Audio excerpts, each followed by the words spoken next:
Hi everyone, this is Rob Watson, the module leader for TECH1002 Social Media Innovation, and this is just an overview video of the topics that we'll be covering in the 10th lecture.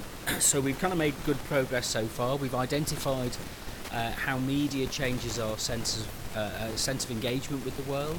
That sense of kind of it either amplifies us, or maybe it's the things that media allow us to do change the way that we think about who we are and what our ability to participate and engage with the world and with each other.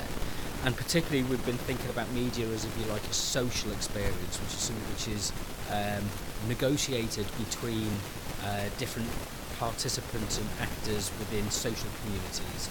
So what we're going to do this week is look at something which is really kind of relevant to this, in the sense that it gives us a really good set of examples that demonstrate how people appropriate, use, rework, remix, if you like, the kind of music and the sense of identity and the sense of media culture that modern life means that we are part of.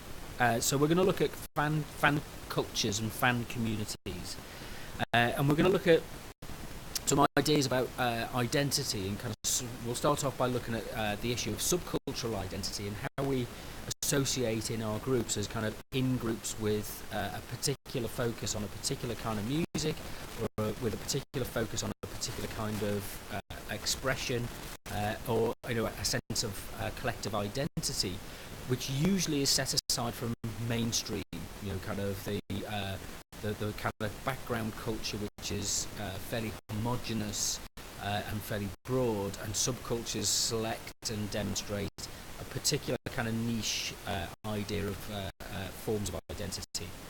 So we'll look at this through the kind of model of the teenager and the rise of the teenager, kind of in the post-Second World War period, in the second half of the 20th century, and what that meant in terms of how people could express themselves. So it's kind of the kind of idea of Beatlemania was one of the key activities, one of the key phenomena that kind of swept the world and gave people, particularly young people, an opportunity to express a sense of difference from their parent culture, if you like.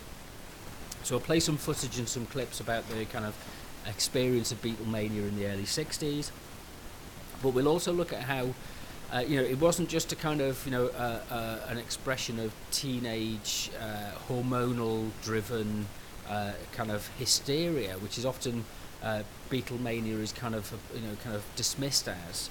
But the other side is, if you like, is the kind of the kind of the problem with masculinity, if you like, a masculine expression or male expression of identity with rock music, which is found in conflict between modern rockers and the kind of violence that erupted in seaside resorts between different groups of music fans and how they identified.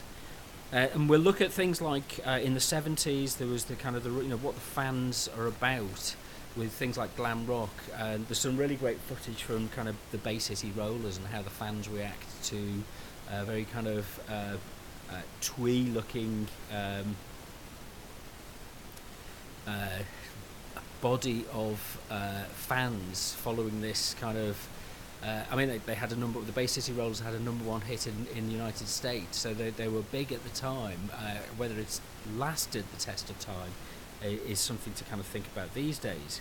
But artists or performers like Michael Jackson has a very cohesive, focused kind of fan following, kind of obsessive, an obsessiveness about it. So we'll look at these things. There are moments where fans, communities are seen to express a particular social view. The death of Elvis, the breakup, the first breakup of Take That, how Zayn Malik left One Direction, Justin Bieber dissing his fans at one stage and kind of pushing back against the kind of the hell of living in a goldfish bowl of media attention and fan attention, that kind of thing. So we'll look at this in terms of thinking about how we can take a sense of fandom and we can use that as something which underpins and shapes our social experience, because it's about identity.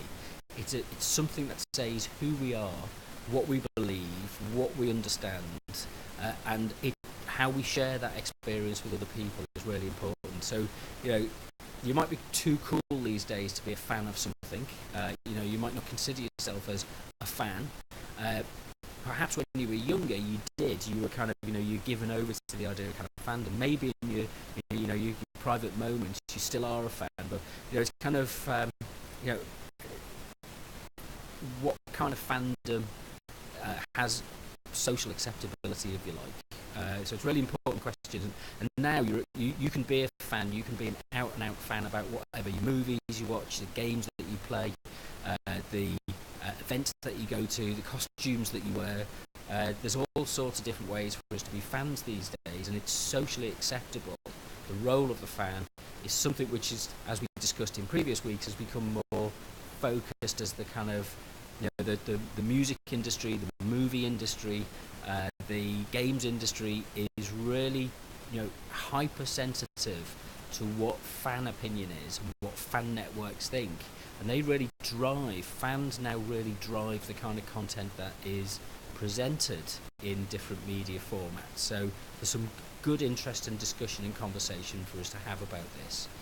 The notes are up on the DMU Commons wiki. Just go to wiki.our.dmu.ac.uk and look for the TECH1002 section, and I'll see you at the lecture.